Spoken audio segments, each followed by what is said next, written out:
Okay. ఒకవైపు Rickelton, ఒకవైపు jacks, మరోవైపు మిగిలింది తిలక్ వర్మ. ఈ ముగ్గురు కనుక రైట్ టైంలో మళ్ళీ ఫామ్లోకి వస్తే ఈ ముగ్గురు అసలు ఆ టీంని ఎక్స్పెక్ట్ చేయొచ్చా? ఎలా ఉండొచ్చు? బౌలింగ్ అన్న కట్టుదిట్టంగా ఉందన్న. ఎంతసేపు ఉన్నా సరే వాళ్ళకి వన్ డౌన్లో ఎవరు రావాలి అనేసి ఒక ప్రాబ్లం ఉంది.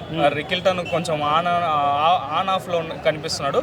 వన్ డౌన్లో జాక్స్, సూర్యకుమార్ యాదవ్, తిలక్ యాదవ్ వీళ్ళ ముగ్గురిని వాళ్ళు ఫ్లోటర్గా వాడుకున్నారు. ఒకవేళ పొరపాటున విల్ జాక్స్ కానీ లేదనుకో మన తిలక్ వర్మ కానీ ఫామ్లో చూపించిందంటే మాత్రం అసలు ఏ రికార్డులు కూడా ఆగవు.